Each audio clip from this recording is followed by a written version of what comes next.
তো হ্যালো বন্ধুরা, শুভ সন্ধ্যা। আর আমি সকালে একটা ভিডিওতে বলেছিলাম যে কড়াইশুঁটি কী করে রিজার্ভ করতে হয় সেটা তোমাদের সঙ্গে আমি ছোট্ট করে শেয়ার করব। তো দেখে নাও সর্বপ্রথমে আমি কি করছি। আর মানে মানে পুরো ভিডিওটা দেখতে হলে কিন্তু আমার সঙ্গে তোমাদেরকে থাকতে হবে। তো আশা করি তোমাদের ভালো লাগবে, তো পুরো ভিডিওটা দেখো। তো সবার প্রথমে নিয়ে নিয়েছি কড়াতে এক কড়াই জল, মানে পরিমাপ বুঝে। ওর মধ্যে দিয়ে দিয়েছি 2 চামচ চিনি, তার কারণ আমার কড়াইশুঁটিটা আছে প্রায় 1.5 কিলো। তো 1.5 কিলোর জন্য আমি 2 কিলো দিলাম, এটা আমি আমার আন্দাজ করে দিয়েছি, তোমরা তোমাদের মতন বুঝে একটা দিয়ে দিও। তো তারপরে একটা বলক ওঠার অবধি আমি ওয়েট করছিলাম। তো এখানে জলটাকে একটু ভালো করে নাড়িয়ে দিলাম। তো নাড়াতে নাড়াতে দেখলে একটু ঢাকা দিয়ে দেবো, তার কারণ তাড়াতাড়ি করে গ্যাসটাও নষ্ট হবে না আর ফুটে যাবে। তো এখান থেকে দেখলাম চলো একটা বলক মতন উঠে গেছে। তো এরপর আমি দিয়ে দেবো ওই সেই ছাড়ানো কড়াইশুঁটিগুলো। একটুখানি দেখে নিচ্ছিলাম ভালো করে যে একটা বলক উঠছে কিনা, তোমাদেরকে দেখানোর চেষ্টা করছিলাম। তো যাই হোক, এই যে এখানে আছে সেই 1.5 কিলো কড়াইশুঁটি। আর তোমরা কে এরকমভাবে প্রিজার্ভ করো অবশ্যই কিন্তু আমাকে কমেন্ট করবে। আমি অনেক ভিডিওতে দেখেছি, আমি কিন্তু অনেক ভিডিও দেখেই এটা করছি, তাই তোমাদেরকেও শেয়ার করে, মানে তোমাদের সঙ্গে এটা আমি শেয়ার করছি যাতে তোমরাও আমার মতন এরকম কড়াইশুঁটি, এখন তো মার্কেটে কড়াইশুঁটির দাম অনেকটাই কম, তো তোমরাও এরকম করে প্রিজার্ভ করে রাখতে পারবে। যে কোনো অনুষ্ঠান, বাড়িতে ছোটোখাটো যে কোনো অনুষ্ঠানে তোমরা কিন্তু এটা বের করে আনন্দ সহকারে খেতে পারবে। আমি কিন্তু এটা করে থাকি। তো যাই হোক, এখানে একটুখানি কড়াইশুঁটিটা একটা বলক ওঠা অবধি, আমি খুব নরম হবে না, একটা বলক ওঠা অবধি কড়াইশুঁটিটা আমি সেদ্ধ করে নেবো। এরপর একটু ভালো করে ঝাঁকানাকা নাড়িয়ে নিয়েছি, একটুখানি মজা করলাম তোমাদের সঙ্গে। তো এখানে কিন্তু দিতেই হবে বরফ না দিলে কিন্তু কড়াইশুঁটিটা টাইট হবে না। তো সেই জন্যে বরফ জল আগে থেকে রেডি করে রেখেছি, প্রায় 1 ঘন্টা বরফ জলের মধ্যে ভিজিয়ে রাখতে হবে গরম জল থেকে তুলে।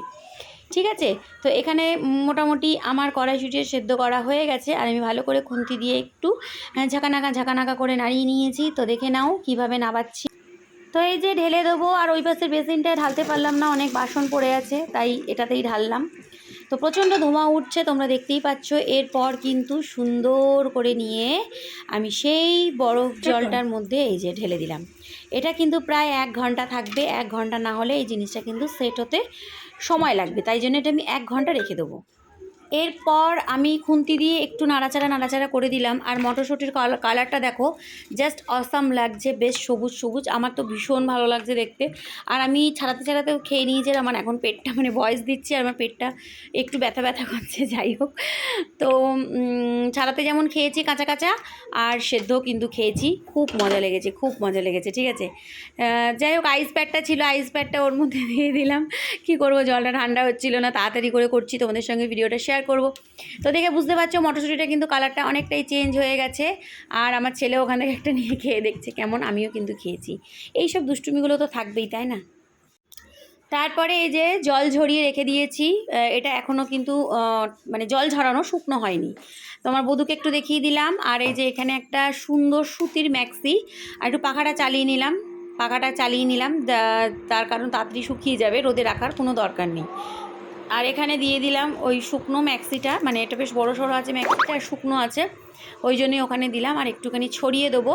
আর এটা কিন্তু প্রায় 2 ঘন্টা আমি এরকম রেখে দেবো, ছড়িয়ে 2 ঘন্টা রেখে দেবো।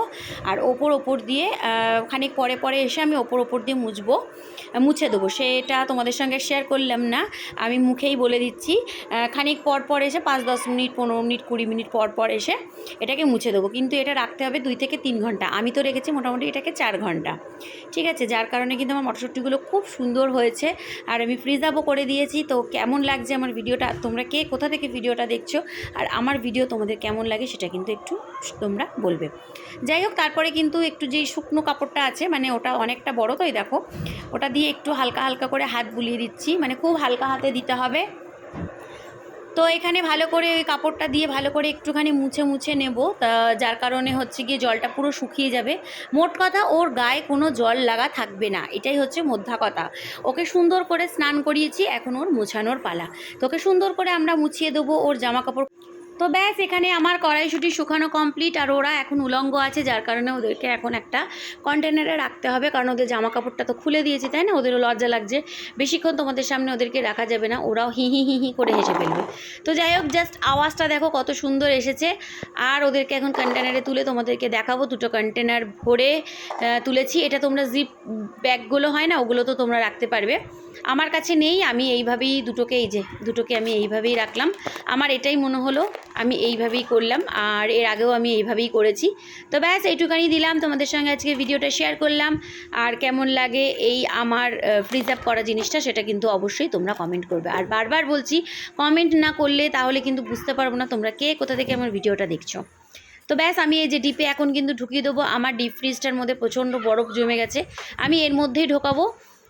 তো দেখতে থাকো বলতে আমি এর মধ্যেই ঢোকাবো। আর আমি তোমাদেরকে কিন্তু এটা কালকে আবার দেখাবো যে কীরকম হয়েছে, ঠিক আছে? আমি কালকে তোমাদেরকে দেখাবো, এটা 24 ঘন্টা না হলে তোমরা বুঝতে পারবে না। এটা কালকে তোমাদের সঙ্গে আবার আমি শেয়ার করব, খুলে দেখাবো কেমন হয়েছে।